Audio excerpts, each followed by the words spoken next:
en direct cette commémoration du Génocide, la troisième depuis la reconnaissance ou l'appropriation du génocide en République démocratique du Congo par le chef de l'État en 2022, parce que nous sommes en 2025.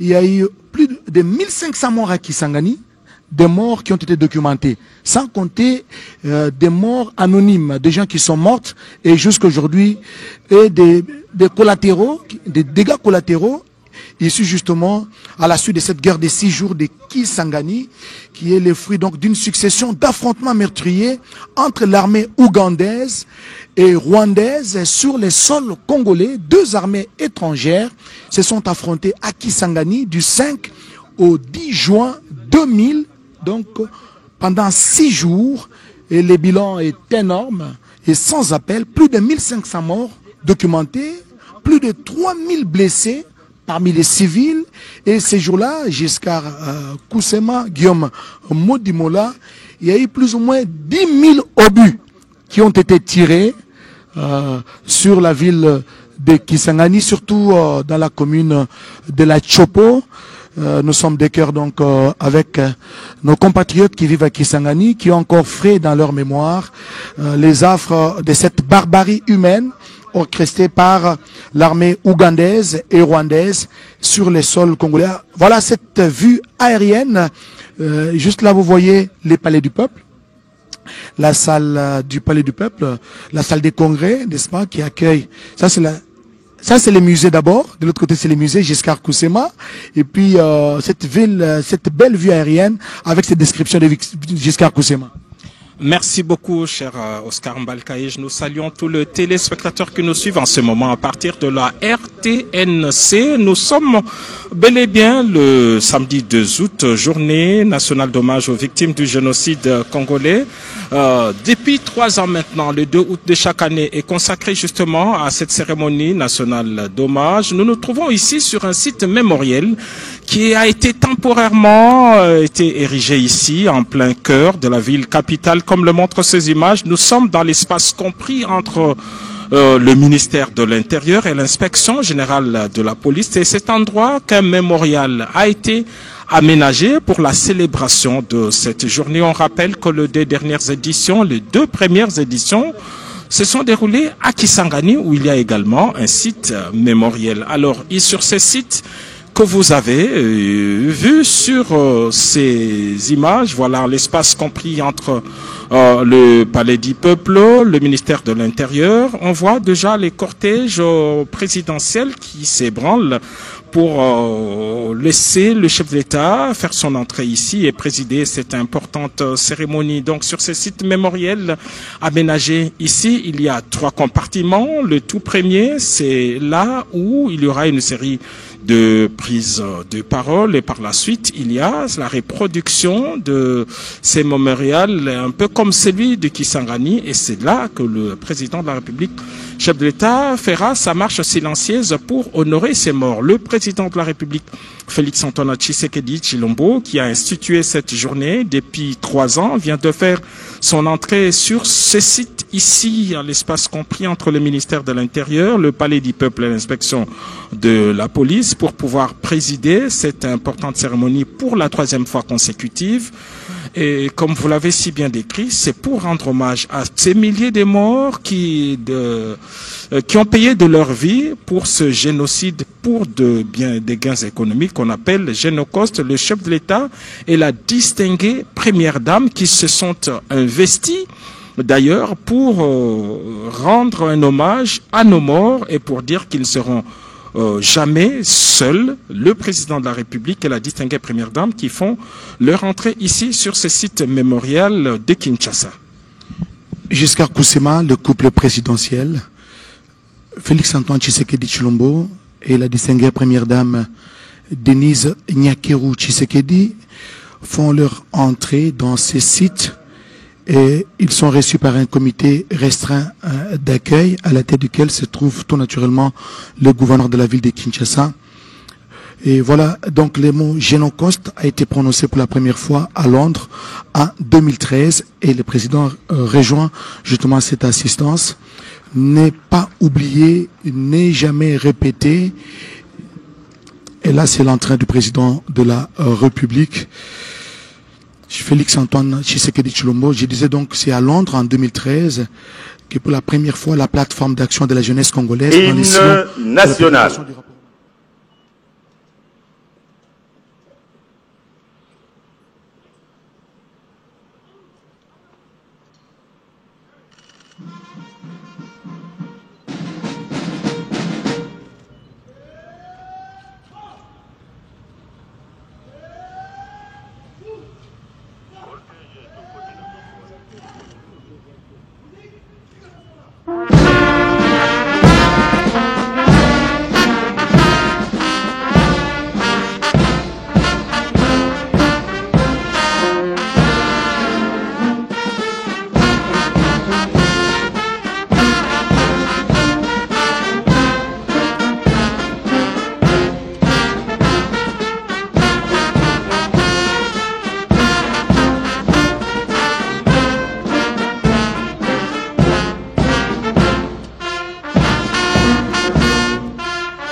Nous vous prions de vous asseoir, s'il vous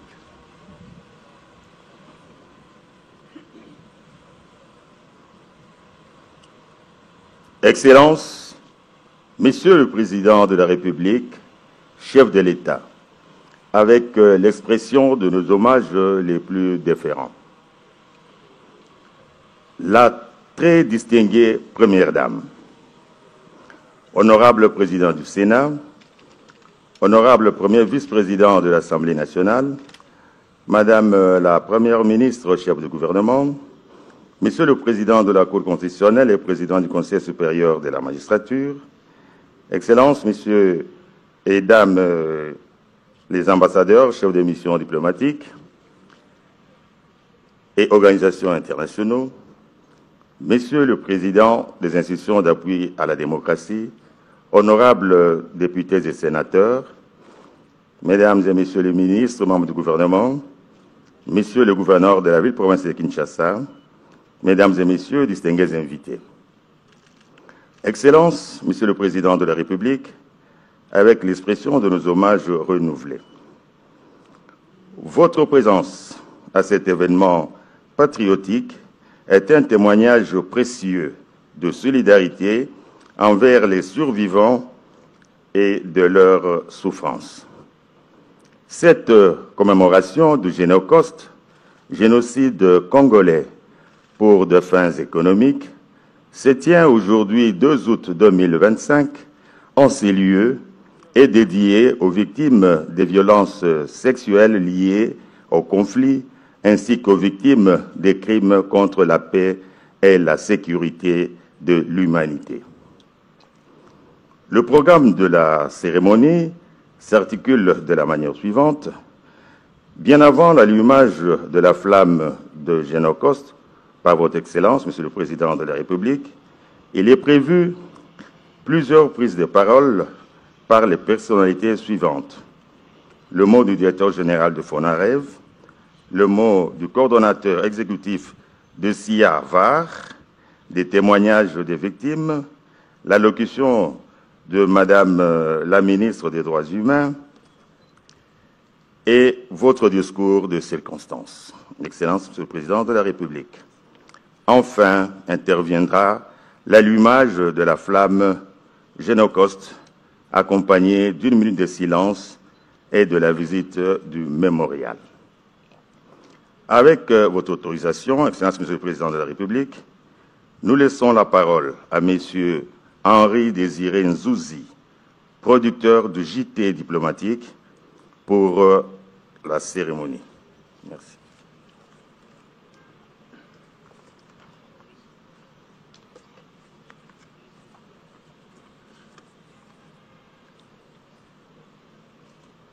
Excellence, Monsieur le Président de la République, chef de l'État, avec l'expression de nos hommages les plus déférents, très distinguées Première Dame, honorables Excellences, Mesdames et Messieurs, distingués invités, c'est ici le lieu de planter le décor en ce jour si mémorable. En ce deuxième jour du mois d'août de l'an de grâce 2025, nous nous inclinons pour honorer la mémoire des innombrables victimes du Génocauste, un chapitre sombre, trop souvent minimisé, voire souvent occulté, de l'histoire contemporaine récente. Aujourd'hui encore, des portions entières du territoire national de notre cher et beau pays sont le théâtre d'une exploitation brutale et systématique, orchestrée pour des gains économiques, au mépris de la dignité et de la vie humaine. Des millions de Congolais ont péri, victimes de la cruauté, de la cupidité et de l'indifférence du monde. Depuis plusieurs années maintenant, le Congo, terre bénie de nos ancêtres, a été transformé en un gigantesque champ de souffrance et de désolation. Les viols massifs, les massacres à grande échelle, les villages décimés, les familles déchirées, les terres pillées, toutes ces atrocités ne sont pas seulement des faits, mais des blessures encore vives et ouvertes dans notre mémoire collective. L'or, le coltan, le lithium, les minerais critiques et stratégiques, puisqu'il en est question malheureusement de nos jours, sont devenus les funestes symboles de richesse pour les uns et les marqueurs sanglants d'une tragédie humaine incommensurable. Nous rendons hommage à ces hommes et ces femmes, ces enfants dont les vies ont été sacrifiées sur l'autel du profit. Nous honorons leur résistance silencieuse, leur courage face à l'injustice et leur humanité inébranlable dans l'adversité. Leur souffrance ne doit jamais, jamais être oubliée, car elle nous rappelle les conséquences dévastatrices de l'exploitation et de l'impérialisme. Mais cet hommage ne suffit pas. Il doit s'accompagner d'un engagement ferme à ce que de telles atrocités ne se reproduisent plus jamais.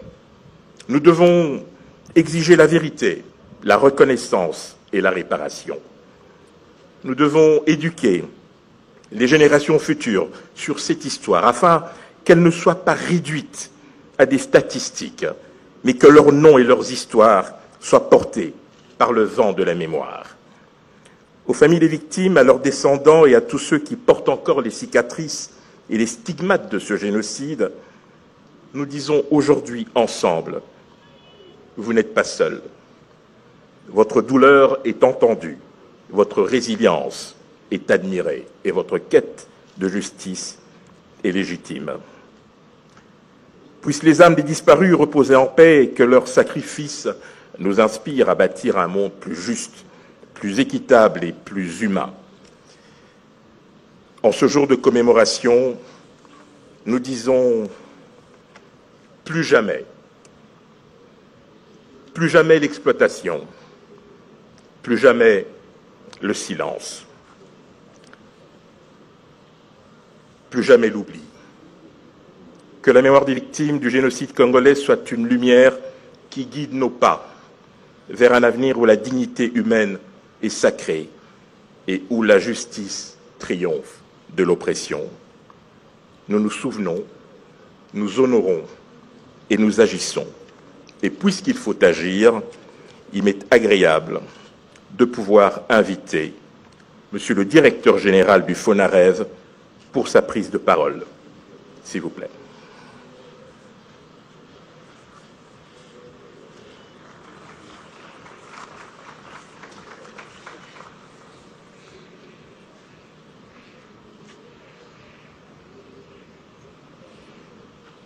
Voilà, là,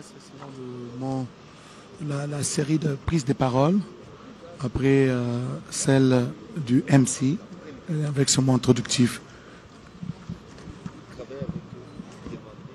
Excellence, Monsieur le Président de la République, chef de l'État, avec l'expression de mes hommages les plus déférents.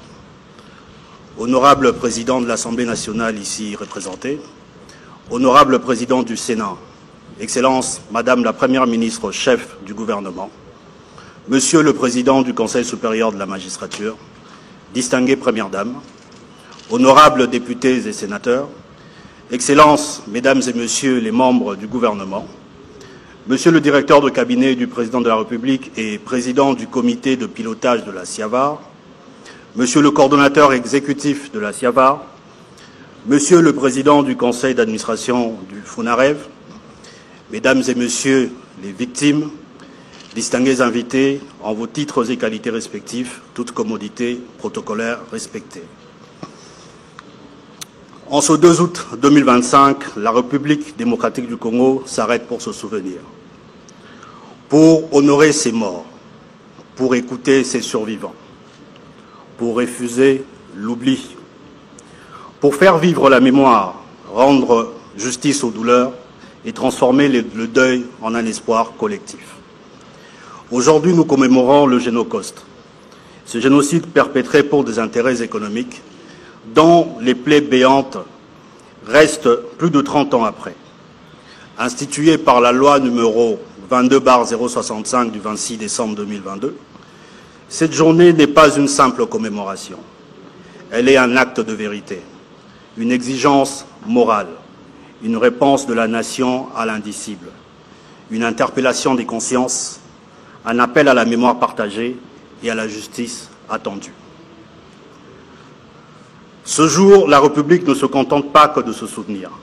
Elle s'engage, elle écoute les silences lourds des survivants, éclaire les zones d'ombre dans l'histoire et refuse que le passé soit enseveli sous l'oubli. Le Génocauste ne doit pas seulement être reconnu, il doit être compris, enseigné et réparé. Le Génocauste, c'est la somme des douleurs éclatées sur l'immense corps de la République. C'est Kassika, avec ses femmes éventrées, ses prêtres tués dans leur sacristie, un sanctuaire profané.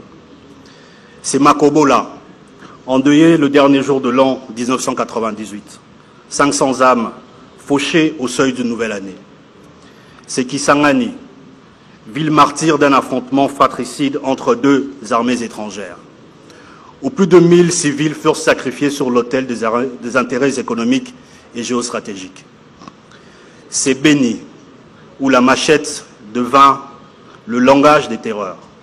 C'est le Grand Kassai, meurtri par le conflit Kamwina Tsapu, théâtre d'une tragédie humaine, aux milliers de morts passés trop vite sous silence. C'est le Grand Bandundu, avec des milliers de victimes exposées à la violence du phénomène Mobondo. Le Génocauste, c'est ce cri que le temps n'a pas étouffé. C'est l'histoire que l'on refuse de bâillonner. Une mémoire insurgée contre l'impunité, une exigence de justice portée par tout un peuple.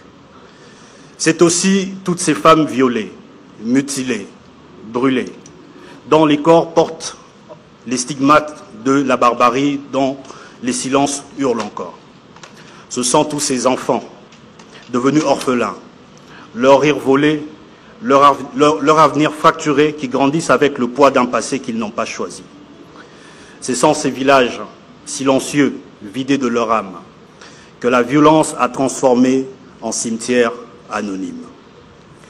Le Génocauste, c'est cette tragédie plurielle. Des chiffres qui ne diront jamais la souffrance, des noms que l'histoire oublie trop vite. C'est une mémoire blessée, une plaie nationale qui ne peut guérir sans vérité, sans reconnaissance, sans justice. Le Génocauste, c'est le démantèlement brutal des liens qui nous unissent. Famille, langue, culture et mémoire.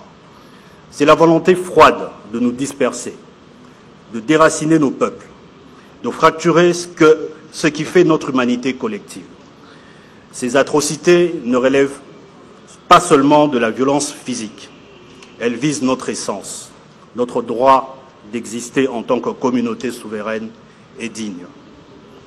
C'est l'identité qui s'efface sous les cris, les richesses confisquées dans le sang, les terres vidées de leurs gardiens pour que d'autres s'en emparent sans légitimité. C'est l'histoire qui bégaye sous le poids du pillage, une tragédie qui se perpétue dans le silence, trop souvent complice de ceux qui savent mais ne parlent pas. Le Génocide, ce n'est pas qu'un chapitre passé, c'est une tragédie en cours. Des millions de nos compatriotes, pris dans les affres d'un quotidien marqué par l'occupation, l'errance et la peur, en sont les témoins vivants, dans les territoires sous le joug des forces négatives des RDF et de l'AFC M23. Cette journée est aussi la leur, celle des déplacés, des veuves de guerre, des enfants déscolarisés, des terres pillées sous silence diplomatique. C'est pour eux que la nation se lève, qu'elle résiste à l'amnésie planifiée, qu'elle proclame « Nous ne l'oublions pas, nous ne les abandonnons pas ». Le Génocide, ce sont des noms qui ne devraient jamais sombrer dans l'oubli, des visages que la douleur n'a pas effacés, des récits trop souvent tus et pourtant brûlants d'humanité. Un appel à la mémoire, la lutte contre l'effacement, contre l'indifférence. Paul Ricoeur avait raison. Se souvenir, c'est déjà résister. C'est refuser l'effacement programmé. C'est redonner à ces voix étouffées la puissance de bousculer nos silences, de réveiller nos consciences. Porter cette mémoire, c'est porter la dignité des victimes et refuser que les souffrances soient réduites à des chiffres ou des notes de bas de page. Excellences, Mesdames et Messieurs, face à ce drame, l'État a choisi de ne pas détourner le regard. Il a pris la mesure de la douleur, choisi d'agir avec courage, de réparer avec équité et de rendre justice avec détermination. Le FONAREV, Fonds national de réparation des victimes de violences sexuelles et des victimes de crimes contre la paix et la sécurité de l'humanité, est né de cette volonté inébranlable, celle de reconnaître, de réparer et de faire justice. En l'espace de 2 ans d'existence, il s'est imposé comme le cœur battant de la politique publique de réparation. Ses missions sont aussi claires qu'essentielles. Identifier les victimes avec rigueur et sensibilité. Faciliter leur accès au droit et à la justice. Et enfin, allouer, avec équité et dignité, les réparations qui leur sont dues. Depuis son opérationnalisation, le FONAREV a pleinement démontré la rigueur, la détermination et la constance dans son engagement, dans l'accomplissement de sa mission d'identification. En dépit d'un contexte sécuritaire complexe et des défis logistiques majeurs, il a su produire des résultats qui traduisent concrètement l'impact de son action sur terrain. 1555 incidents documentés et certifiés dans 11 provinces, témoignant d'un travail minutieux de collecte et de vérification des faits. 139 camps de déplacés répertoriés autour des villes de Goma, Beni, Bunia, accueillant plus de 2 millions de déplacés en 2024. 416 781 personnes pré-identifiées, parmi lesquelles 1521 victimes détentrices des décisions de justice exécutoire, 146 700 déplacés internes vivant dans les camps situés à Goma, Bunia et Kisangani, 268 510 victimes issues des communautés affectées par les conflits recensés dans les provinces du Congo central, du Grand Kasaï, de la Chopo et de l'Uturi. Chaque dossier d'identification fait l'objet d'un examen rigoureux, guidé par le souci de vérité et d'équité. Il passe par plusieurs filtres de vérification, réécoute approfondie, test de cohérence, audit interne et externe, avant d'être transmis au ministère de tutelle pour authentification. Car nous en sommes pleinement conscients. Réparer une fausse victime, c'est priver une vraie de sa justice, anéantir son espoir et trahir notre mission. En matière d'accès à la justice, d'accès au droit et à la justice, le FONAREV agit avec détermination et responsabilité. 253 praticiens du droit, magistrats et avocats, ont été sensibilisés dans 6 provinces, renforçant la capacité locale pour une justice plus proche des communautés. 108 décisions judiciaires ont été collectées, dont 31 déjà exécutoires, illustrant le suivi rigoureux des procédures. Dans les camps déplacés, 1083 dossiers physiques ont été constituées, aboutissant à 42 affaires portées devant les cours des tribunaux pour que les victimes puissent faire valoir leurs droits. C'est là une justice en mouvement, un engagement pour que chaque voix blessée retrouve sa force dans les prétoires. En juillet dernier, le FONAREV a franchi une étape décisive en validant sa stratégie opérationnelle de réparation. Véritable feuille de route pour les actions à venir dans ce pilier essentiel. Cette stratégie prévoit notamment le lancement des programmes pilotes de réparation administrative qui comprendront l'indemnisation financière, la prise en charge médicale, le soutien psychologique et la réinsertion économique. Au moment où se déroule cette commémoration, plus de 200 victimes détentrices de décisions de justice sur les 312 ciblées sont en train de recevoir leur indemnisation financière dans les provinces du Congo central, de l'Ituri et du Grand Kasaï. Le déploiement des programmes d'éducation à la paix en faveur des jeunes et des leaders communautaires. Les lancements des travaux de réhabilitation ou des constructions de certaines infrastructures scolaires et hospitalières détruites à cause des conflits et pour lesquels les appels d'offres ont déjà été lancés conformément à la procédure de passation des marchés publics. La poursuite de la mise en œuvre des mesures provisoires urgentes qui permettent d'intervenir en faveur des victimes avant la finalisation de la phase d'identification formelle. Ce programme de mesures urgentes, de mesures provisoires urgentes mises en œuvre par le FONAREV a déjà permis de produire des résultats tangibles sur le domaine des réparations. Depuis 2024, il a notamment permis de soigner plus de 20 000 victimes gratuitement à travers des cliniques mobiles déployées dans 10 camps de déplacés dans le Nord Kivu, à Kisangani, en Ituri et en faveur des déplacés vivant en famille d'accueil, de remettre des prothèses aux victimes amputées de Kisangani en partenariat avec la Fondation AGI, de prendre en charge de manière urgente 174 victimes dont le diagnostic vital était engagé, et de construire des systèmes d'adduction d'eau dans 4 camps de déplacés, à Kisangani, à Bunia, et de construire une école dans le camp de Mugunga à Goma. Dans le même esprit d'engagement et de coopération, 2 partenariats inédits ont été établis avec le système des Nations Unies, tant en République démocratique du Congo qu'au Burundi. Ces alliances stratégiques ouvrent la voie à une synergie renforcée entre les efforts nationaux de réparation et les dispositifs internationaux de protection des droits humains. En s'associant aux structures onusiennes, le FONAREV confirme son ancrage dans une dynamique régionale et globale, et sa volonté de faire de la réparation une réalité transfrontalière fondée sur la solidarité, la dignité et la justice. Grâce au financement octroyé par le FONAREV aux agences des Nations Unies, une réponse multisectorielle à grande échelle est désormais possible. Enfin, le lieu même où se tient cette cérémonie constitue une forme de réparation en soi, et non des moindres. Ce mémorial, érigé avec détermination en l'espace d'un mois, est plus qu'un édifice. Il est le premier site national dédié à la mémoire des victimes du Génocoste. Il incarne la volonté inébranlable de l'État de faire mémoire, de refuser l'oubli et d'honorer la dignité de celles et ceux dont l'histoire fut trop longtemps étouffée. Mais il ne sera pas le seul. Le musée du Génocoste, actuellement en gestation, incarnera bientôt un lieu de vérité, d'histoire et d'éducation. Pensé comme un espace de transmission et de justice mémorielle, ce musée portera les voix longtemps étouffées, éclairant les consciences pour bâtir un avenir fondé sur la reconnaissance et la dignité. Et d'autres sites mémoriels verront le jour dans les provinces meurtries, comme autant des phares dressés contre l'oubli. Chacun d'eux témoignera du courage des survivants, de la résilience des communautés et de la volonté de panser les plaies encore béantes. Excellences, Mesdames et Messieurs, oui, notre mission est immense et les défis sont bien réels. L'enclavement de certaines zones touchées ne représente pas seulement un obstacle logistique. Il rend gravement difficile les opérations sur le terrain et enflamme les coûts opérationnels, ralentissant ainsi l'élan de réparation et des mémoires que nous portons. L'insécurité persistante dans certaines régions expose nos agents à des dangers multiples et quotidiens lorsqu'ils sont déployés sur le terrain. Cette réalité nous oblige à redoubler de vigilance, de protection et de solidarité car la mémoire ne saurait être restaurée au prix des nouvelles vies brisées.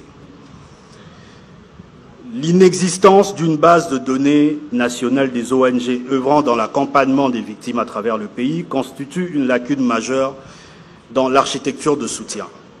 Faute de référentiel centralisé, le Fonds est contraint de mener ses propres opérations de vérification, ses propres due diligence, pour s'assurer de la fiabilité et de l'intégrité de ses partenaires. L'insuffisance des mécanismes de protection des victimes constitue un obstacle majeur à l'effectivité du droit et à la restauration de la justice. Trop souvent, seuls et ceux qui osent parler sont exposés à des intimidations, à des représailles, voire à des disparitions importantes.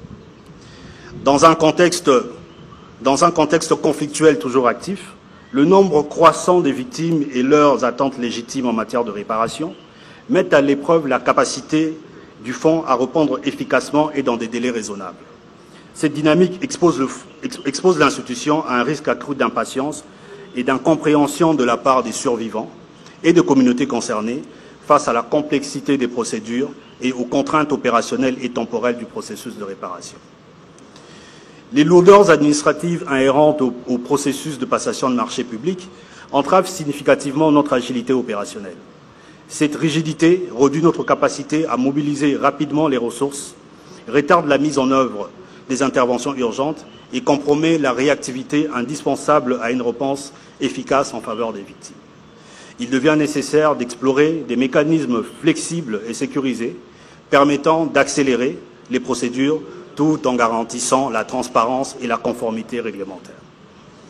Mais face à chacun de ces défis, le FONAREV oppose la rigueur, la patience et surtout la foi en la justice. Car si les obstacles sont nombreux, notre engagement l'est davantage.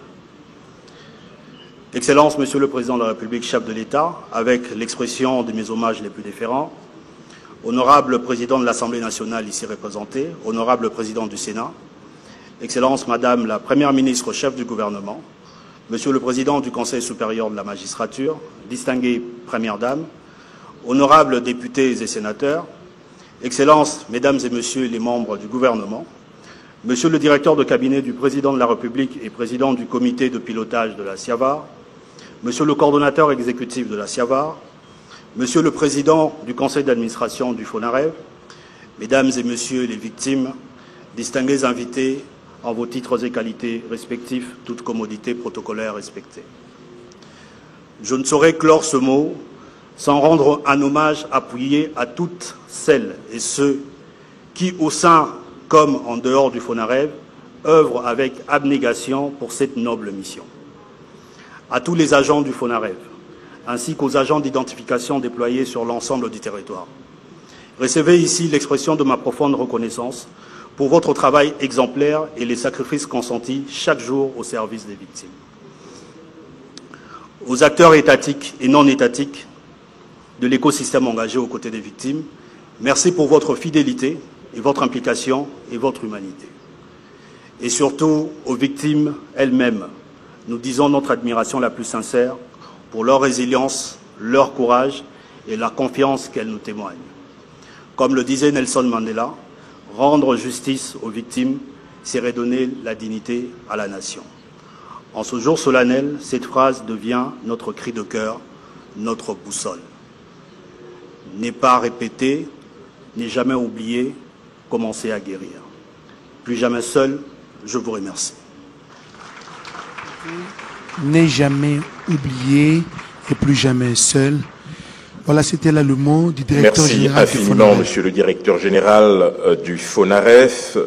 Après le poids des mots, peut-être serait-il utile de nous faire une opinion à travers les images. Je demande donc à la technique de bien vouloir diffuser le spot institutionnel du Génocost.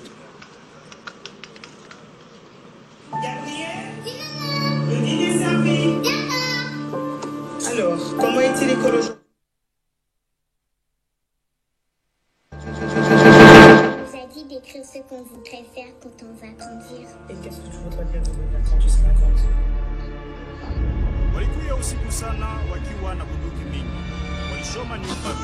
Les images qu'on ne pourra pas vous diffuser, vues de Goma, après les combats où les FARDC se sont héroïquement battus sont d'une horreur indescriptible. Les forces spéciales rwandaises sont intervenues et un peu plus tard dans la journée a été aperçu marchant dans la ville, entouré des forces spéciales, sans aucune gêne, un des leaders du M23.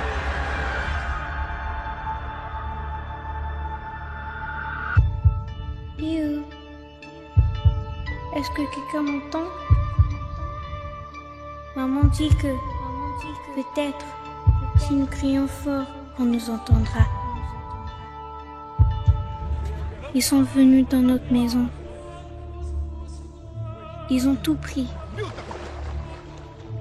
Nos vies, nos richesses. Ils ont détruit tant de choses. Mais combien faut-il encore pour que ça cesse? J'ai très mal. Mal partout.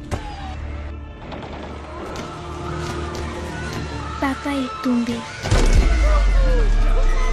Qui prendra soin de nous? Pourquoi on nous regarde comme si on n'existait pas? Maman crie. Pourquoi personne ne vient nous aider?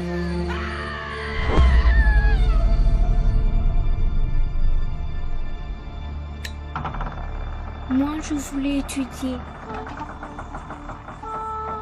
Soigner les gens. Comme ce qu'on voit à la télé. Docteur Nyota. Ça sonne bien, non? C'est trop tard, je le sais.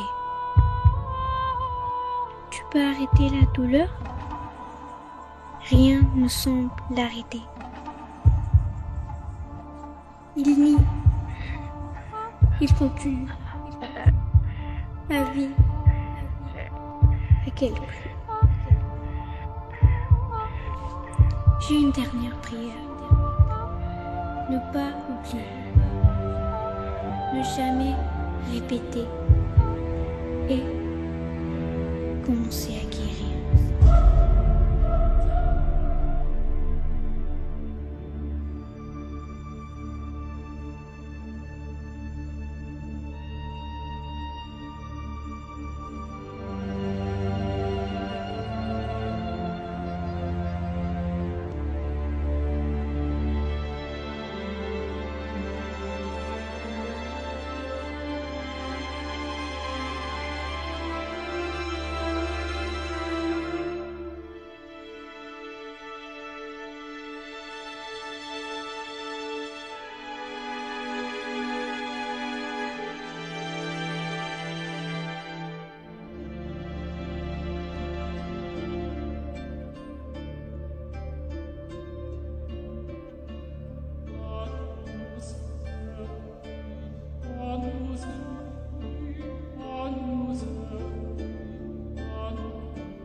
Nous venons d'en être les témoins.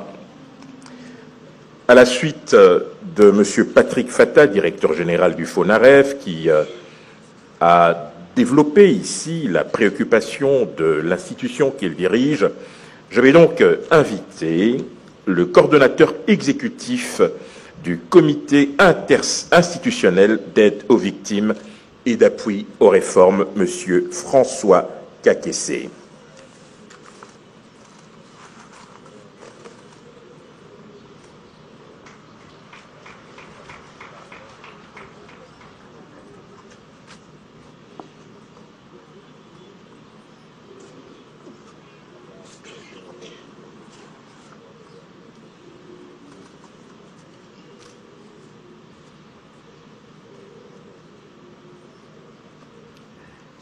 Excellences, Monsieur le Président de la République, chef de l'État, avec l'expression de mes hommages les plus déférents.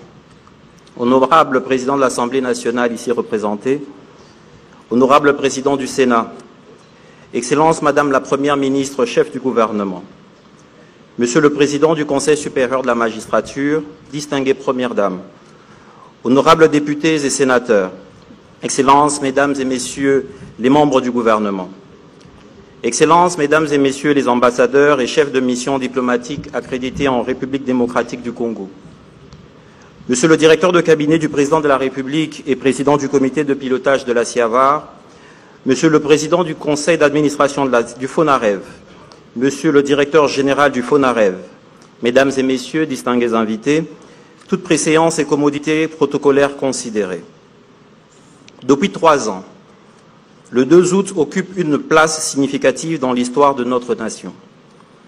Cette date désormais reconnue revêt une dimension de devoir moral, de mémoire collective et symbolise l'engagement continu en faveur d'un avenir fondé sur la justice et la paix.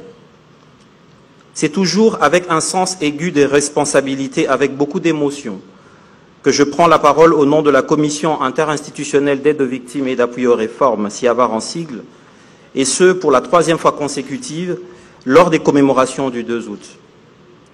Ces interventions s'inscrivent dans un contexte solennel et porteur de grande signification. Ce sentiment qui mélange compassion, commisération, sympathie, patriotisme et surtout redevabilité se justifie par la nature même de cet événement, le Génocauste. Il ne s'agit pas d'un moment de réjouissance, c'est plutôt un moment de recueillement en mémoire de nos pères et mères, frères et sœurs, amis et connaissances, victimes par millions des atrocités et autres formes de violence les plus redoutables de l'histoire de l'humanité. Ce sentiment se justifie aussi et surtout par l'immensité de la tâche qui est la nôtre. Cette tâche est tributaire d'un engagement solennel et historique que son Excellence, Monsieur le Président de la République, chef de l'État, Félix Antoine Tshisekedi Tshilombo, a pris à l'égard des victimes lors des premières commémorations le 2 août 2023, en leur disant, je cite, « Plus jamais vous ne serez seuls ». Cette parole puissante, dont l'écho retentissant a résonné dans les oreilles du peuple congolais en général et des victimes en particulier, était non seulement un acte de haute portée politique, mais en réalité toute une vision à laquelle il fallait donner des ailes. L'objectif est clair, briser le silence coupable, construire une mémoire collective, restaurer la dignité, rendre justice, accompagner les survivants et soutenir les réformes susceptibles de promouvoir et de garantir une paix durable. Bref, un engagement à l'implémentation des piliers de la justice transitionnelle suivant une approche holistique, conciliant vérité, justice, réparation et garantie de non-répétition ou vetting. Cette dynamique vise donc à préserver le silence de l'oubli. Chaque crime perpétré dans le tumulte des conflits armés injustement imposés par les ennemis de la République, afin que justice soit rendue, que dignité soit restaurée, et que la vérité devienne le socle de notre réconciliation nationale. C'est dans ce contexte qu'un premier cadre normatif historique, exclusivement dédié au sort des victimes, a été mis en place. Pour la première fois, le statut de la victime a été au cœur des politiques publiques.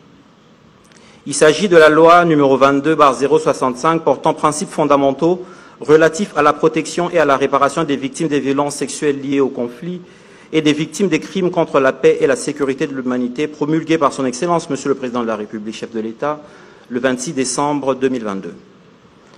De cette loi découlent plusieurs textes réglementaires qui précisent le statut, l'organisation et le fonctionnement des organes chargés de la mise en œuvre des politiques et programmes de réparation, ainsi que la veille interinstitutionnelle dans leur suivi et leur évaluation et la conception des réformes y afférentes. Un véritable écosystème de réparation s'est constitué avec la Commission interinstitutionnelle d'aide aux victimes et d'appui aux réformes, CIAVAR, le Fonds national de réparation des victimes des violences sexuelles liées au conflit et des victimes des crimes contre la paix et la sécurité de l'humanité, FONAREV, et peu avant cela, d'un autre acteur, le Fonds de réparation et d'indemnisation des victimes des activités illicites de l'Ouganda en République démocratique du Congo, FRIVAO en sigle, créé à la faveur de l'exécution d'un arrêt de la Cour internationale de justice. Excellence, Monsieur le Président de la République, chef de l'État, avec l'expression réitérée de mes hommages. Vos attentes, et à travers vous, celles des victimes, sont à la mesure de notre engagement pour la restauration de la dignité, de la justice et de la réparation des victimes. Voilà pourquoi la SIAVAR participe, dans son double rôle de fer de lance technique, des réformes pour cette cause et de veille interinstitutionnelle de la mise en œuvre des réparations, à l'appropriation individuelle et collective de cette commémoration prônée par votre Excellence. Dans son rôle de veille interinstitutionnelle des réparations, aussitôt mise en place, la SIAVAR s'est déployée dans la mise en œuvre des assignations suivant une approche inclusive. En effet, au regard de la complexité des activités à entreprendre dans ce processus et dans le souci de s'acquitter de sa mission statutaire, d'assurer l'interface entre les pouvoirs publics et l'écosystème engagé dans la justice transitionnelle, il s'est avéré nécessaire que la SIAVAR s'ouvre aux parties prenantes, membres de cet écosystème à même de comprendre les enjeux, à travers des journées d'échange et de partage dont la deuxième édition s'est tenue en juin dernier après celle de décembre 2024. Aussi, dans le cadre de la pleine opérationnalisation du FONAREV et de la mise à niveau des acteurs, la SIAVAR a accompagné, à travers de son expertise, le renforcement des capacités et la production des outils de gouvernance sectorielle, notamment la stratégie de réparation adoptée le 4 juillet 2025 lors du forum sur la mise en œuvre du droit à la réparation et qui permet le lancement des réparations pilotes. C'est aussi dans cette même dynamique et avec la même détermination que la SIAVAR a poursuivi le portage technique du décret portant mesures d'application de la loi précitée, ainsi que l'arrêté ministériel fixant les modalités de la tenue de la liste unique consolidée, LUC en sigle, cadre normatif complémentaire des réparations, adopté en Conseil de ministres le 23 mai 2025. Dans le cadre de son rôle moteur des réformes, et conformément aux directives de votre Excellence, ainsi qu'à ses missions, la SIAVAR a mené à bien l'élaboration de l'outil constituant le cadre normatif complémentaire sur la justice transitionnelle. Ce travail a abouti à 3 projets de textes essentiels pour sa mise en œuvre. 1. Un projet de loi fixant les principes fondamentaux relatifs à la justice transitionnelle. 2. Un projet de loi organique modifiant et complétant la loi organique numéro 13/011-B du 11 avril 2013 relative à l'organisation, au fonctionnement et à la compétence des juridictions de l'ordre judiciaire. Et troisièmement, un projet de politique nationale de justice transitionnelle en République démocratique du Congo, résumant les options fondamentales retenues. Ce cadre normatif complémentaire a été adopté en Conseil de ministres le 23 mai 2025 et attend désormais examen par le Parlement lors de la prochaine session ordinaire. La représentation nationale ici présente est invitée à s'approprier ces réformes et à soutenir leur mise en œuvre, à l'instar du processus suivi lors de l'adoption de la loi numéro 22/065 relative au pilier réparation. Du point de vue mémoriel, la nécessité d'appropriation du Génocost a conduit la SIAVAR, conformément à l'adoption par son comité de pilotage de la feuille de route 2025, à s'engager dans une stratégie nationale dédiée. Ce volet visant à donner tout sens au Génocost constitue la base essentielle sur laquelle reposent les autres axes stratégiques.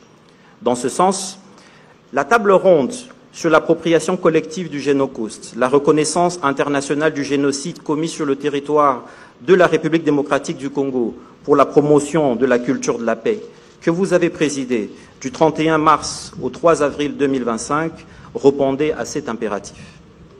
Ces assises nationales, considérées comme représentatives, ont permis d'établir un cadre narratif pour le Génocost et de déterminer les principaux axes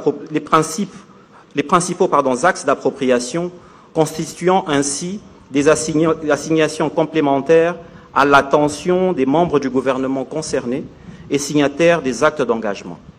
Il convient de souligner les initiatives déployées dans le secteur de l'éducation nationale, notamment par l'insertion du Génocost dans le programme scolaire déjà pour l'année scolaire 2025-2026. Excellences, Monsieur le Président de la République, chef de l'État, distingués invités, Mesdames et Messieurs, bien que le chemin à parcourir reste important, notre engagement notre détermination et la participation de chacun sont les clés de notre réussite. Car en réalité, la noblesse de la cause que nous portons est telle que seule la réalisation des objectifs fixés pourrait nous permettre de nous reposer. C'est ainsi qu'en marge de l'appropriation collective du Génocost au niveau national, une autre marche a été entamée, à savoir le plaidoyer sur la reconnaissance internationale des génocides commis en République démocratique du Congo. À cet égard, le colloque international sur cette thématique, organisé du 29 au 31 juillet 2025, avec la participation des spécialistes reconnus à l'échelle internationale, représente la première étape d'une série d'actions inscrites dans le cadre de la stratégie de plaidoyer. Les conclusions qui soulignent de manière claire la pertinence du narratif génocidaire renforcent un argumentaire étayé par des faits et des actes, lesquels sera validé le lundi 4 août 2025 à l'issue d'un processus méthodique entrepris par un groupe d'experts mobilisé depuis le 24 juin 2025. Animé par la même détermination et conformément à la décision de son Excellence, Monsieur le Président de la République, chef de l'État, prise lors du Conseil des ministres du 25 juillet 2025, la CIAVAR s'engage à contribuer à l'élaboration de la stratégie de plaidoyer pour la reconnaissance internationale des génocides en République démocratique du Congo. Elle collabore avec d'autres partenaires, notamment le FONAREV, afin de soutenir l'action gouvernementale.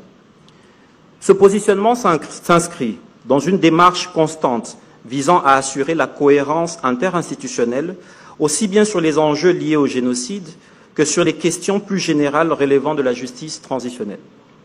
Tout ceci est sans compter que la CIAVAR poursuit sa mission naturelle de sentinelle et de catalyseur des réformes nécessaires en matière de justice transitionnelle. Son personnel, constant dans son engagement, œuvre avec détermination dans l'espoir de voir émerger un Congo où la vérité, la dignité et la justice seront rétablies au bénéfice de nombreuses victimes des violences d'une gravité extrême. Ce travail s'inscrit dans le contexte particulier du 2 août, une date marquante où la réalité du pays met à l'épreuve notre sens du devoir et de la responsabilité. Excellence, Monsieur le Président de la République, chef de l'État, avec l'expression renouvelée de mes hommages. Honorable Président de l'Assemblée nationale ici représenté, Honorable Président du Sénat, Excellence, Madame la Première ministre, chef du gouvernement, Monsieur le Président du Conseil supérieur de la magistrature, distinguées Premières Dames, honorables députés et sénateurs, Excellences, Mesdames et Messieurs les membres du gouvernement, Excellences, Mesdames et Messieurs les ambassadeurs et chefs de mission diplomatique accrédités en République démocratique du Congo, Monsieur le directeur de cabinet du Président de la République et président du comité de pilotage de la CIAVAR, Monsieur le Président du Conseil d'administration du FONAREV, Monsieur le Directeur général du FONAREV, Mesdames et Messieurs distingués invités, toutes préséances et commodités protocolaires considérées. L'humilité recommande de reconnaître que la nouvelle phase engagée dans la lutte pour la dignité et la justice des victimes exige une solidarité concrète et authentique.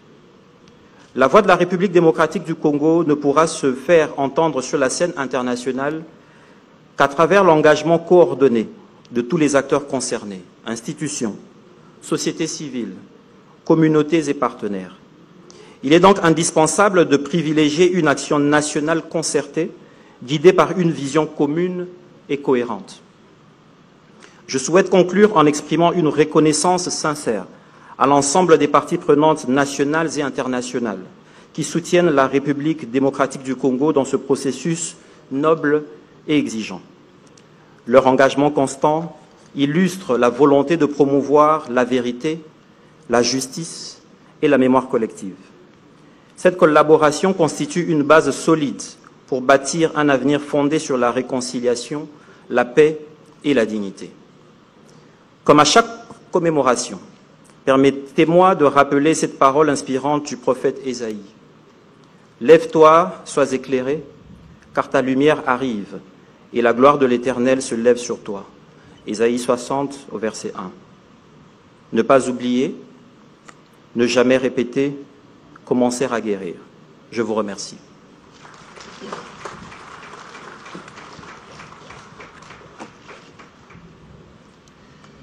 Merci infiniment, monsieur le secrétaire, le coordinateur exécutif du CIAVAR. Merci pour votre volonté exprimée de poursuivre la mission qui est la vôtre. Merci aussi pour votre plaidoyer. Nous allons à présent, et je m'adresse donc à la technique, pour que nous puissions ensemble assister à la diffusion de Génocost, le génocide silencieux en RDC, histoire de revenir aux fondamentaux.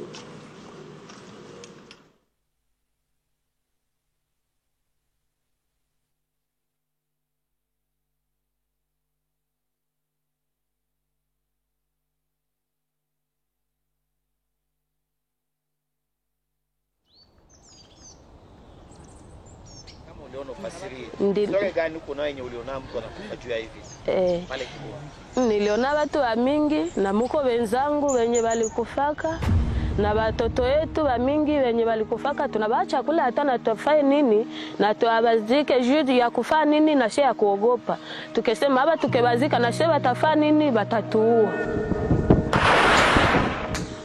Kuficha mtoto wangu wapi nemea wao, Mungu ndaenda wapi? Tumechoka sana. Ona tumeenda mbali na Mungu juu yenu. Les informations en provenance de République démocratique du Congo. Ici, il y avait beaucoup de corps.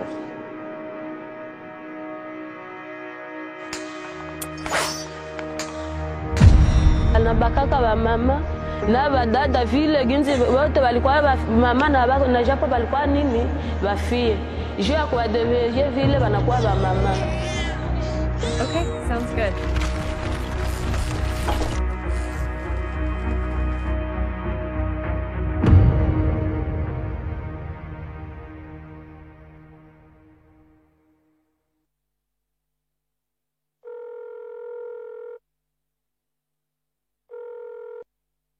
Allô?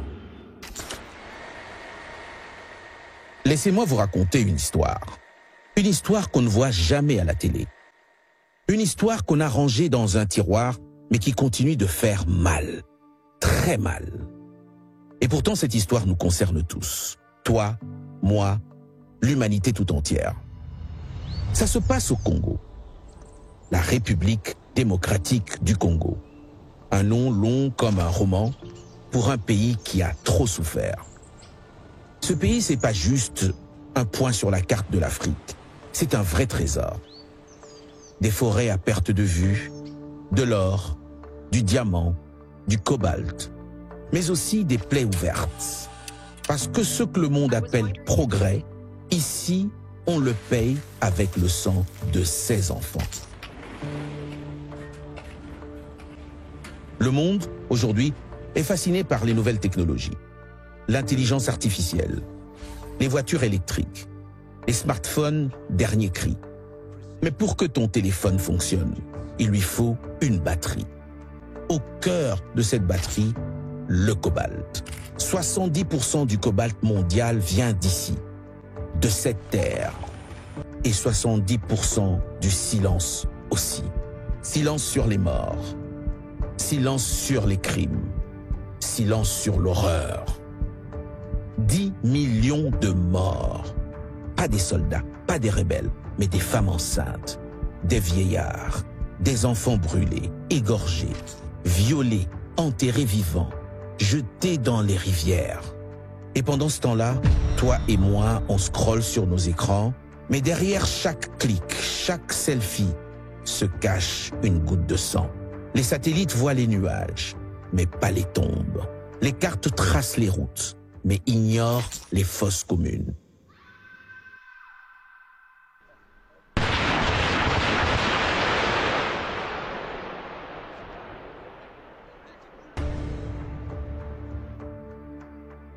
Chaque mètre carré porte un nom. Chaque colline, une fosse commune. Chaque ruine, une histoire, une famille, des rêves effacés.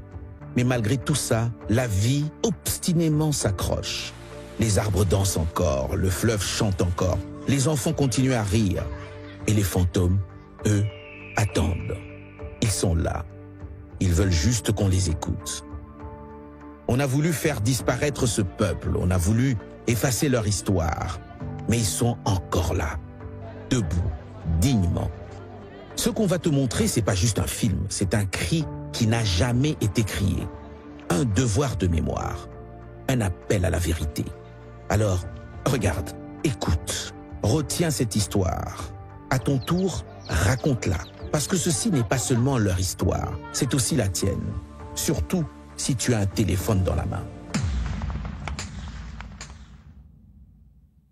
Malheureusement, une grande partie vient de la République démocratique du Congo. Souvent par des voies illégales, souvent dans la souffrance et le sang. Alors, posons-nous la question. Chaque fois que nous touchons nos écrans, quel est le véritable coût de cette connexion?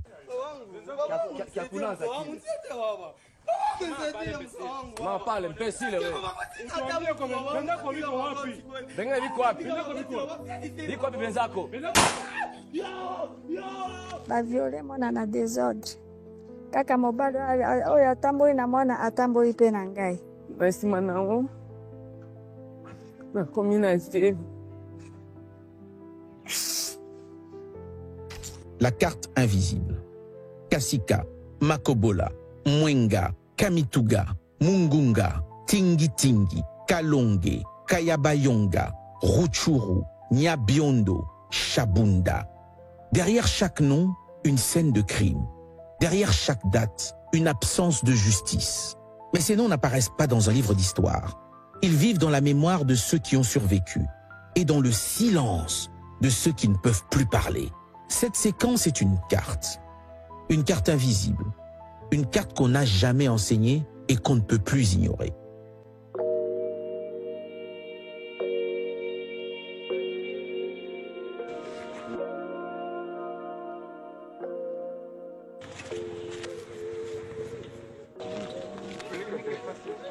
Maintenant que vous savez, que ferez-vous?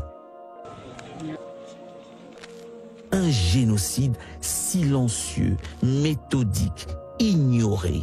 Le Congo a vu des communautés entières être ciblées, massacrées, réduites au silence.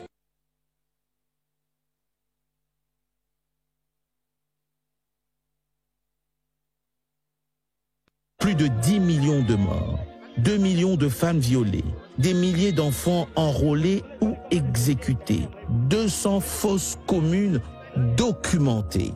Ces crimes ne relèvent pas du chaos. Ils relèvent d'un système organisé avec des objectifs précis. Prendre le contrôle des territoires, éliminer les opposants et surtout exploiter les ressources.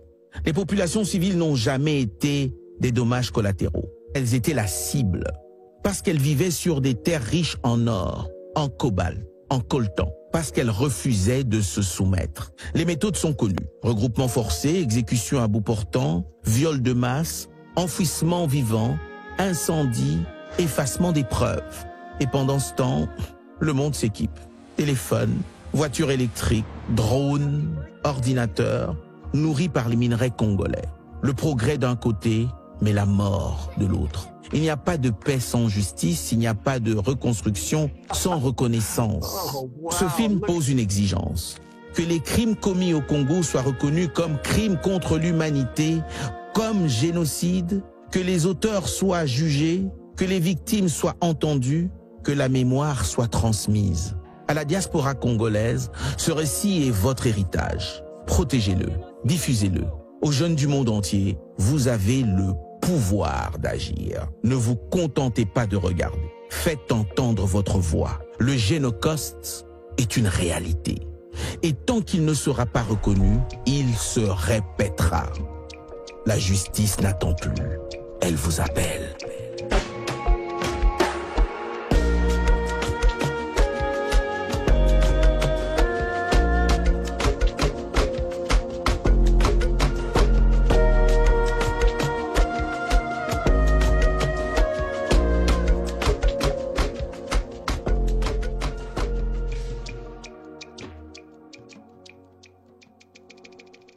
Aujourd'hui encore, ces scènes macabres se répètent dans la partie orientale de la République démocratique du Congo et certains survivants sont d'ailleurs ici sur ce site mémoriel de Kinshasa pour la commémoration de Génocide. Et d'ici quelques instants d'ailleurs, ils vont parler comme ils l'ont toujours fait. Ils ont vécu, ils ont vu et vécu ces drames macabres. D'ici quelques instants, on le verra comme cela se fait il y a 2 ans à Kisangani.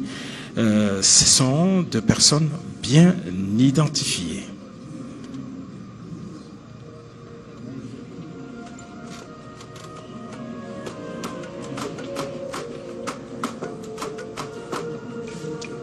Excellence, Monsieur le Président de la République, chef de l'État, avec l'expression de mes hommages renouvelés, distinguée Première Dame, honorable, Excellence, Mesdames et Messieurs, distingués invités, qu'y a-t-il de plus éloquent, de plus illustrant, de plus interpellant que des images sorties d'un véritable cauchemar? Et derrière chacune de ces images, derrière chaque mot martelé, eh bien, il y a une vie brisée, des victimes. C'est donc ici le lieu pour nous de pouvoir donner la parole à ces victimes, ces hommes, ces femmes qui ont payé le plus lourd des tributs. Nous allons ensemble découvrir une vidéo, témoignage qui va introduire 3 témoignages qui vous seront donnés ici, en personne, par ces victimes. Nous commençons donc par Anita, qui est une victime qui vit dans l'arrière-pays. La technique, s'il vous plaît.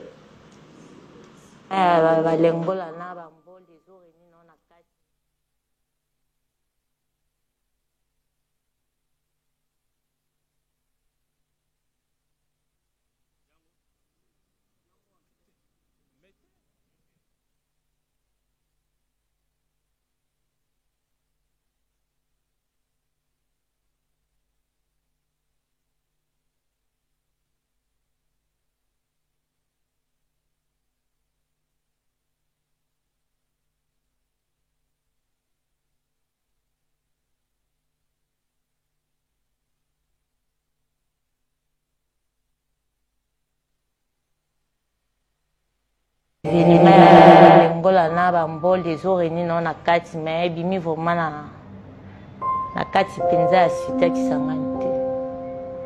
Tokei tokomi na nzela na kati ya zamba na 87 km. Tomoni bato babimeli biso na baflèche bambeli bashoka babima mpe na bainstrument botelema bolekisa moto koto totelemi mpe tokiti bolakisa bakarte de lecteur na bino wana ebimisi batali nga na motama endombi yo telema bo moto atribu baza enemi na ye babomi ye babeti ye bongo kaka mobali nga nazala ye ye mpe azala ye moto atribu baza enemi na bango chauffeur mpe motar wana mpe aza mpe moto atribu baza enemi na baza conflit na bango yango moni babandaki kotorture bango kobeta bango ntina niveau bakokoma ye mpenza ya kokatakata bango mpenza okata wana olela te mpe moto oza wana baoyebi soki kolela te ozotala kaka ya basisi bango nde bakomaki kotorture nga koviole nga kobeta biloko bazalaki nango kobetana nde babeti nga na likolo abo nayeba eloko mpe buka ye nga te buka nde baza kobetabetanga wana nde yango moi na se retrouve ki na buka na ye ederangeanga makasi mobali nga nazala na ye e babomaka ye vraiment esalanga mpasi na biloko mpe nasombaka natikala vraiment mabopamba petitiere kosunga nga mpo naza kotelema te nazalika ya olala kutu nafandi ya ofanda mpo mokwa ya awa ya kwisi ebima eboye mokwa ya bassin eya ofandelanga awa naza ofanda boye te naza ofanda bacordo bayaka na fonareve nde bapoza eka nanga na fonareve te fonareve ezwa yenga en charge ayebiso moto osunga yo alemba yenga te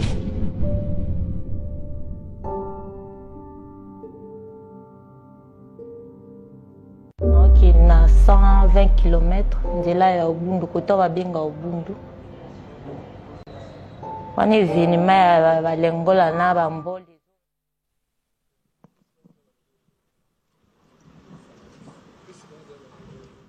Pour raison de protection seulement, les victimes des atrocités, elle va devoir témoigner devant le couple présidentiel et toutes les personnalités réunies ici. Âgé de 41 na niko na mke na watoto 3. Niko na mke na watoto 3.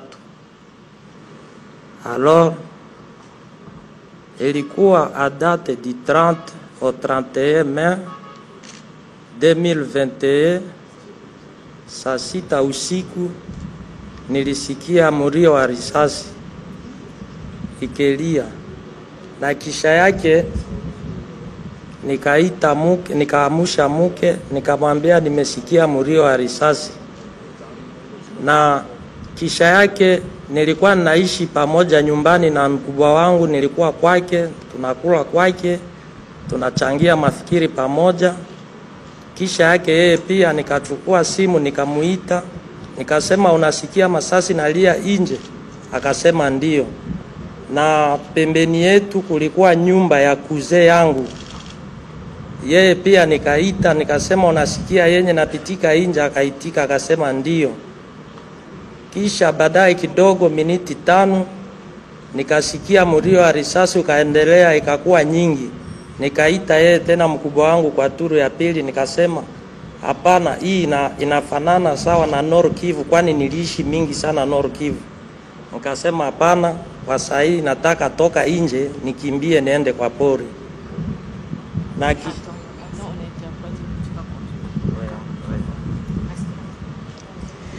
Bonjour, je me nomme Papi, je suis adulte, je viens de l'Uturi, je suis père de famille. Ça a commencé le 31. Ça a commencé du 30 au 31 mai 2021, où j'étais à la maison. La nuit, j'étais avec ma famille et il y a eu 2 coups de balle qui ont commencé. Et je réveillais ma femme pour lui dire, est-ce que tu écoutes?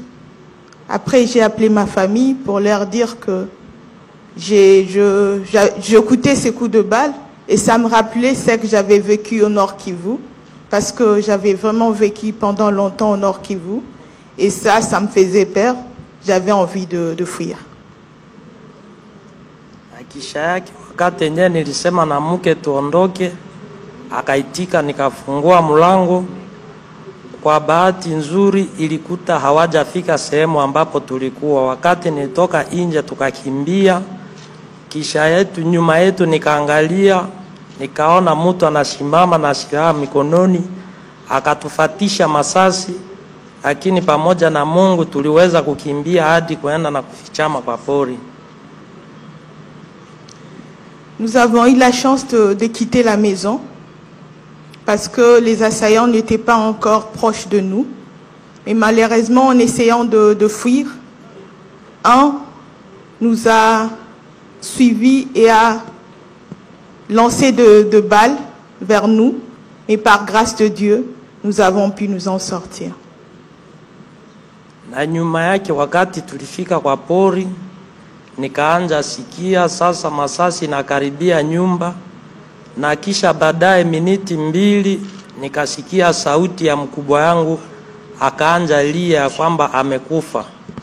Na kisha yake kulikuwa yeye kuzee wangu mwenye alikuwa pia pembeni yetu, nikasikia sauti yake na watoto wake wote wanaanza kulia. Na baadaye nyuma kidogo, kisha masaa 3 tukasikia sauti yote ikanyamaza na kuangalia moto ndio inaendelea kuwaka na wamesha choma nyumba. Derrière nous, nous avons entendu des cris. Mon frère qui était dans sa maison a crié disant qu'il était en train de mourir. Mon cousin qui était juste à côté avec ses enfants ont commencé à crier. Et après quelques minutes, on ne sentait plus les cris. Derrière nous, on ne voyait que le feu. Les maisons étaient tous en feu. Na kisha baadaye, wakati yenye sauti yote ilinyamaza, tukachunga ikafika hadi 5h. Nikasema na mke, mimi naenda kuangalia polepole, kwani nilisikia sauti ya mkubwa yangu, nikasikia sauti ya kuze yangu. Mimi narudi nyuma kuenda kuangalia kama nini yenye ilipitika. Il y a eu un silence de mort. Personne n'est crié. Mais quand il est arrivé 5h du matin, je me suis dit, je reviens en arrière. Je demandais à ma femme de me permettre de revenir en arrière pour voir, parce que j'avais entendu mes frères crier, mon cousin crier. J'avais envie d'aller voir ce qui s'est passé réellement. Na wakati nilifika kwenye nyumba, nikaona mkubwa wangu tayari wamempiga risasi, wanakatakata. Nikaangalia tena pembeni kwa nyumba ya kuzee yangu, nikakuta yeye pia amekufa na watoto wake 7 wote. Na kuangalia nyumbani nikakuta mke wake pia na mtoto kidogo kifuani amerungula.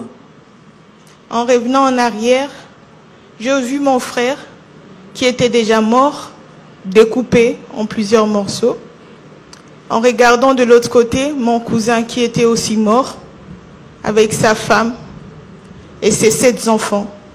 Et le bébé qu'elle avait avec elle était déjà brûlé. Na wakati ilipofika saa 2, service ya securite ikakuja na ikaautorize bazike ile maiti yote.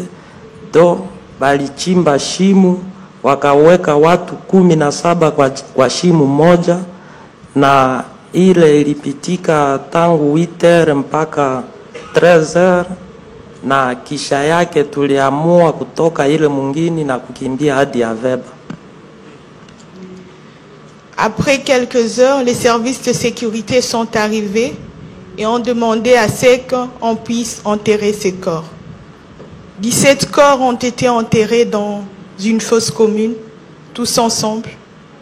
Et c'était parti de 7h à 13h qu'on les a tous enterrés. Et après, on a été obligé de partir de cette zone-là. Na Aveba tulifanya miaka 3. Kisha kufanya miaka 3 Aveba, tulideside kurudia tena kwa mugini kuenda ishi, kwani maisha ilikuwa nguvu kwenye ukimbizi. Tulirudia tena nyumbani na kuendelesha maisha.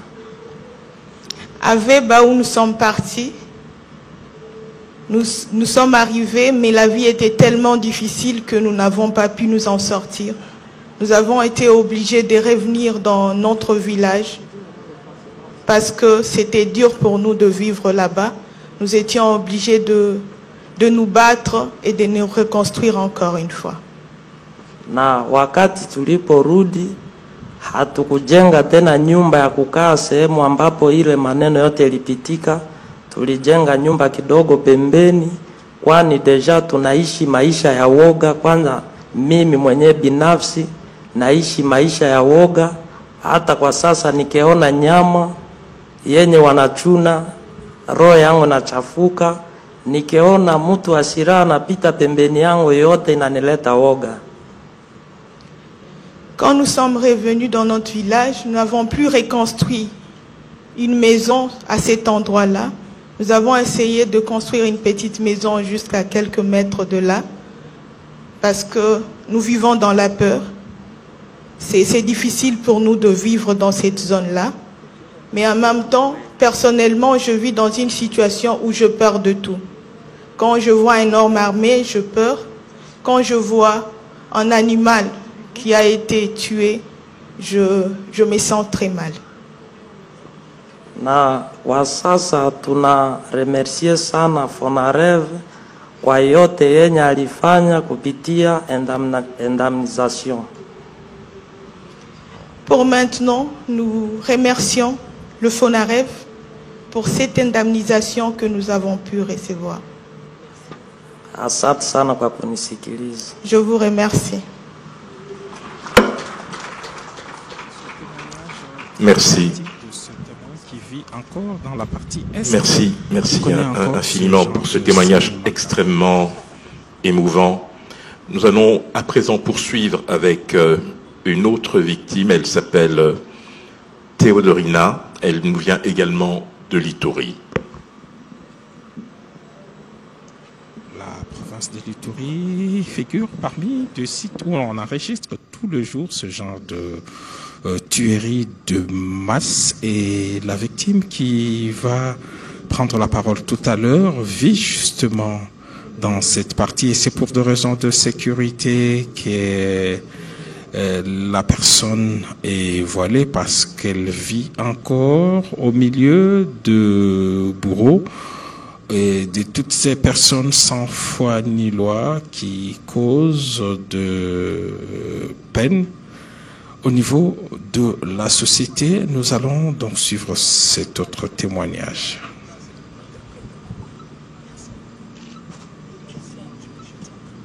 Yambo mimi natika jina Georgetta Taboi Georgetta Zuda mwenye analeta mipika hapa iko vita lingiaga kwetu 2020 mwezi wa 10 siku 12 vita lingia kwetu tongea pale sina kimbia tongea pale kuvillage yetu Kuzumba, tunakimbia mpaka Kukotoni. Tongea Kukotoni. Je me nomme Théodorina, j'ai 48 ans, je viens de l'Ituri. Alors, ce qui m'a amené ici, c'est Fonarev qui m'a invité pour venir témoigner de la situation que j'ai vécue dans mon village. C'était en 2020. Quand la guerre a commencé dans mon village, il y avait beaucoup de tueries et beaucoup d'atrocités. Nous étions obligés de nous déplacer pour un autre village voisin. Wakati vya tarangia pale kwetu, silikwenda iba chakula yetu kuiba sabanya pana manyashamba. Sinaenda iba chakula, mabwana konaenda iba, siku ngine siba na baki, sinaenda iba.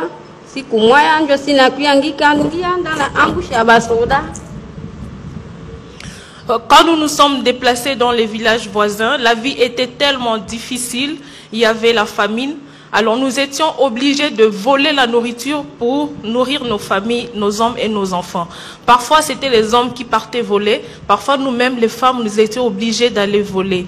Une fois quand nous sommes allés voler avec ma sœur, et nous sommes tombés dans une embuscade où il y avait des militaires FARDC qui nous ont arrêtés. Wakati sinangia kushamba sinatosha chakula, wakati ya kurudia tunafika pale, niko nafika kupori sinakutana basoda banangia pale banasema nyisukisana pale. Tunasukisana pale, bakafungula nguo yetu yote bakaviolesi. Les militaires nous ont demandé de déposer les colis que nous avions volés dans les champs voisins et ils nous ont déshabillés, nous ont tous violés. Wakati nye bana violesia silikuwa si wawili. Wakati bana violesia si banasema nye lamuka si kwenda.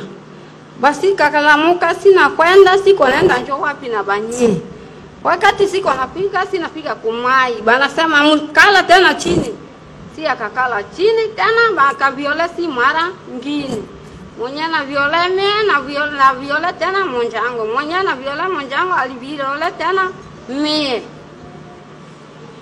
Nous étions à deux. Ils nous ont demandé de reprendre les colis et d'avancer. On a avancé jusqu'à arriver à côté d'une rivière. Ils nous ont encore violés pour une deuxième fois par les mêmes militaires. Wala wakati wanaviolesia wanasema sasa nila tanasi franga. Sikasema hivi franga hapana. Ndana porile sitaenda pata franga wapi. Quand ils ont fini de nous violer, ils nous ont demandé de leur donner de l'argent. Nous leur avons dit que nous n'avions pas d'argent. Dans cette brousse-là, nous allons trouver l'argent où?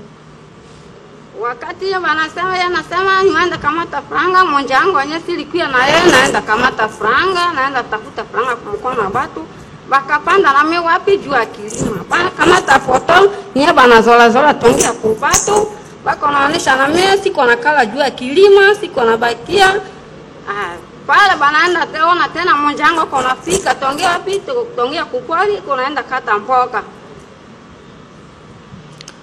Après, ils ont demandé à l'ami avec qui j'étais d'aller dans les villages pour aller chercher l'argent. Et moi, j'ai fui prise en otage. Ils m'ont amené dans une colline. Ils ont ramassé des images très atroces. Ils étaient en train de me montrer une façon de me dire que toi aussi, on va te faire ça si ton ami n'amène pas l'argent. Après quelques jours, mon ami est arrivé. Elle est revenue avec l'argent. Wakati nyese konaenda kamata kata mboga tena basudangi moya na kamata na tongea pasi nyesi kona kala anakamatana na kwenda chini anakaenda banya musika nya konaenda kata mboga ile kwa mwenye naenda kamata franga bado pika pasi nyesi kona kala. Oui, quand elle a ramené l'argent, ils ont remarqué encore qu'il y avait la présence d'une autre dame qui venait chercher à manger dans les champs voisins. On l'a pris aussi également avec nous. Wakati nye naenda kata mboga ale siko narudia yale mama nye naenda kamata franga wakati yana pika wanasema mwenye naenda kamata franga paka wanapika mbio sasa si kwenda fasi ya kuua nye wakati siko naenda fasi ya kuua si ndio yale si akaona mwenye naenda kamata franga iko naenda tokiana wakati ana tokiana alo mara moya anaita mimi nasema hapana nyacha miita yeye mimi naita yeye naitika wakati anafika na franga karasenge mimi ile ndio naenda oblige si naenda toka tongea pale kurudia tena basi nye bana kata bana banyia si. Quand mon ami leur a remis 45 000 francs, ils nous ont libérés et nous sommes rentrés dans notre village.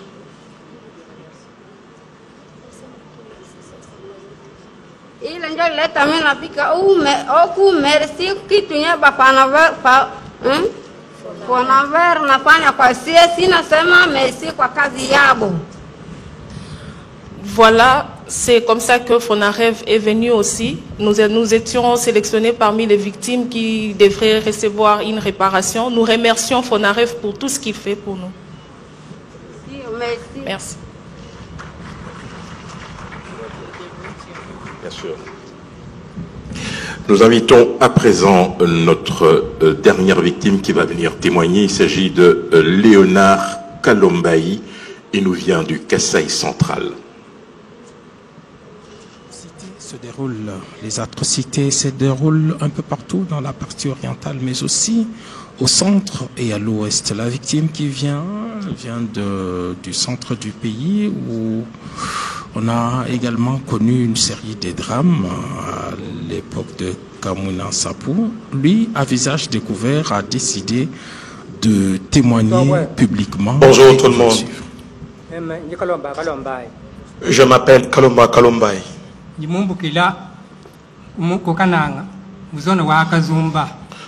viens de Kananga, précisément dans la zone de Kazumba, secteur de Matamba. C'est là où j'habite.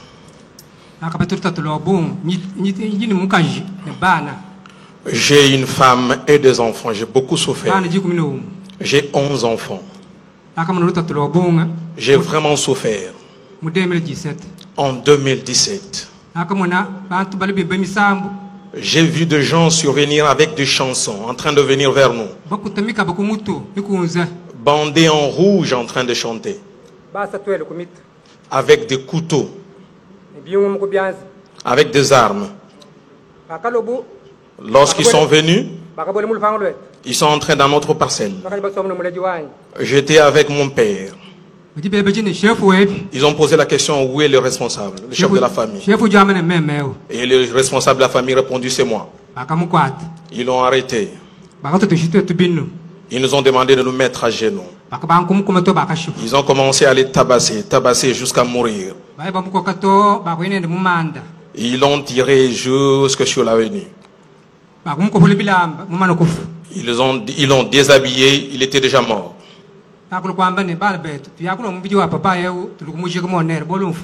Ils se sont décidés, écoutez mes frères, est-ce qu'on peut aller demander le corps de notre père qui est déjà décédé? Nous avons pris une chèvre pour aller les supplier. Ils nous ont confisqué la chèvre, ils nous ont chassés. Ils ont creusé, ils ont enterré notre père tout en laissant le pied et le bras à la portée de tout le monde. Et soudain, les chiens ont commencé à les manger. Ils sont rentrés, ils ont tué mon frère. Ils ont coupé la tête. Ils l'ont laissé par terre. Et ils nous ont dit que personne n'avance vers le corps. Notre frère a fait 4 jours. Il a commencé à sentir mauvais. Et nous sommes allés le voler le soir.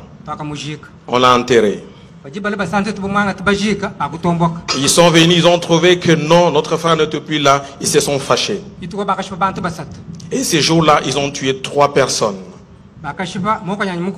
Ils ont tué mon petit frère. Il a laissé une femme et 3 enfants.